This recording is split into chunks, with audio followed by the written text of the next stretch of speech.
Hello students, అందరూ చక్కగా అక్షరాలు నేర్చేసుకుంటున్నారు కదా.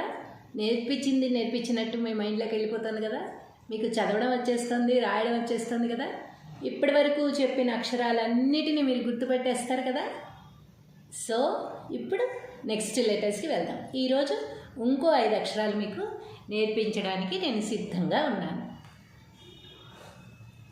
నిన్న ఏ లెటర్స్ చెప్పుకున్నాం మనం?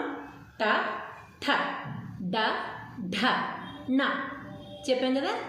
ఈరోజు అలాంటివే ఇంకో 5 అక్షరాలు చెప్పుకుందాం. అవి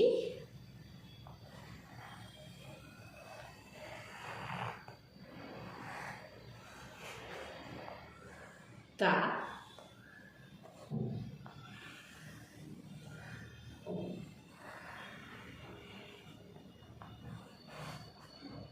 థ,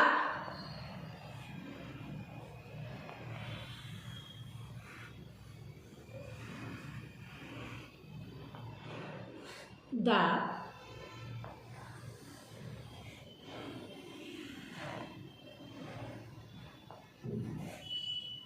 ధ,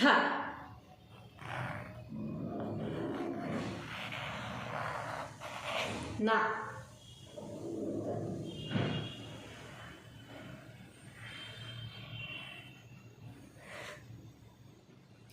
త. ఫస్ట్ త. ఇది ఇలా ఆతో స్టార్ట్ చేసాం కదా ఫస్ట్ మనం. అలాగే ఆలాగా తీసుకొచ్చి కానీ ఇంకా పైకి వెళ్ళిపోవాలి. మనం ఆకి ఇక్కడి వరకు తీసుకొచ్చి తిప్పుతాం కదా. ఇప్పుడు ఇంకా ఈ ఎక్కడైతే స్టార్ట్ చేసామో అక్కడి వరకు ఈ కొమ్మును తీసుకురావాలి. తీసుకొచ్చి ఇక్కడి నుంచి తలకట్టు ఇవ్వాలి.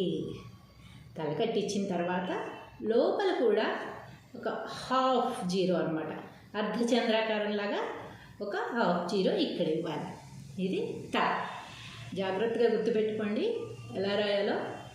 అలాగా ఇక్కడి వరకు తీసుకొచ్చాక ఇంకా పైకి తీసుకెళ్ళిపోవాలన్నమాట. హెడ్ వరకు తీసుకెళ్ళిపోయి ఒక తల కట్టించి లోపల హాఫ్ జీరో అర్ధ సున్నా పెడితే త. ఇది మనం ప్రతి అక్షరానికి కొన్ని అక్షరాలకి ఒకే అక్షరంలాగా ఉండి కింద ఒత్తిస్తున్నాం కదా. కానీ దీనికి మాత్రం ఒక డిఫరెన్స్ ఉంది. ఇది వేరేలాగా వస్తుంది అనమాట. థ దాలాగా రాసి లోపల చుక్క కింద ఒత్తు ఇవ్వాలి. ఇలా రాసి రాలాగా ఊలాగే ఉంది కానీ మొత్తం కలిపేస్తున్నాం అనమాట.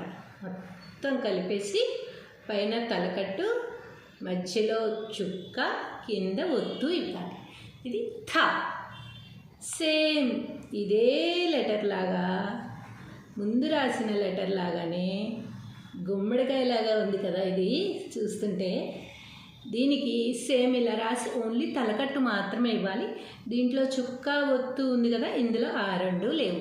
చక్కగా గమనించుకోవాలి. ఈ 2 ఉన్నవి థ, ఈ 2 లేనివి ద. సేమ్ ఇదే లెటర్ ఇక్కడ రాసి దీనికి పొట్టలో చుక్క లేకుండా కేవలం ఒత్తు మాత్రమే పెట్టాలి. ఇది ధ. ధనలక్ష్మి అంటాం కదా, అప్పుడు ఈ అక్షరాన్ని ఉపయోగించాలన్నమాట. నా. నిన్న అణ రాశాం కదా, ఇది నా. అందుకే అణ, నా ఈ 2 డిఫరెన్స్ తెలుసుకుని పలకాలన్నమాట. ఆ అక్షరాలు పెట్టాల్సిన చోట ఇవి పెట్టేయకూడదు, తేడా వచ్చేస్తుంది, మీనింగ్ అర్థం మారిపోతుందన్నమాట. కాబట్టి ఏ అక్షరాలు ఎక్కడ పెట్టాలి, ఎలా ప్రొనౌన్స్ చేయాలి, ఎలా పలకాలి, ఎలా రాయాలి అన్నీ కూడా నేర్చుకుంటూ చెప్పింది చక్కగా అబ్జర్వ్ చేస్తూ వినుకుంటూ చదువుకుంటూ రాయాలన్నమాట. అప్పుడు మీకు ఈజీగా వచ్చేస్తాయి. ఈ 3 ఒకేలా ఉన్నాయి చూసారా, కానీ 3 తేడాలు ఉన్నాయి. ఈ 3 పదాలు పలికేటప్పుడు కానీ రాసే పదాల దగ్గర కానీ అలాగే చాలా తేడాలు ఉంటాయి అన్నమాట. కాబట్టి ఒకటి రాయాల్సిన చోట ఇంకోటి రాసేసారనుకోండి, అప్పుడు ఈ 3 అక్షరాలు దేనికి ఇస్తారు? అసలు మనం తప్పులు రాస్తున్నాము అంటే అది కరెక్టే అని వాదిస్తున్నామంటే మరి వేరే అక్షరాలు ఎందుకు ఇస్తున్నట్టు? అవి ఇక్కడ రాయకూడదు అనే కదా ఇస్తారు.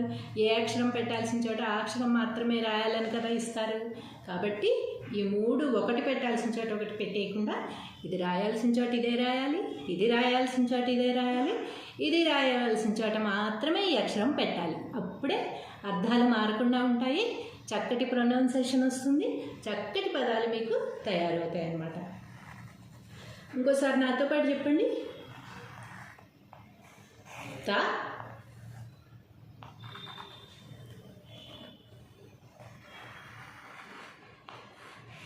థ,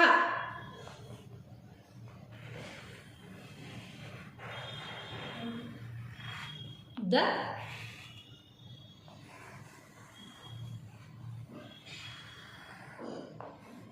ధ, నా,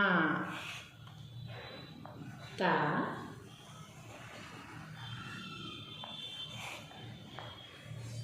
థ. తానే ఒత్తి పలకాలన్నమాట, థ అని. ద, ధ,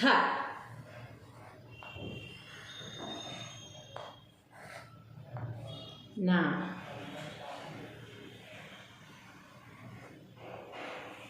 ఓకేనా ఫ్రెండ్స్? స్టూడెంట్స్, ఈ 5 అక్షరాలు కూడా మీరు చక్కగా నేర్చేసుకుంటారని, చక్కగా ప్రొనౌన్సియేషన్ చేస్తారని, ఈ అక్షరాలు ఎక్కడెక్కడ పెట్టాలి ఏంటి అనేది చక్కగా తెలుసుకుంటారని నేను ఆశిస్తూ, బై బై స్టూడెంట్స్.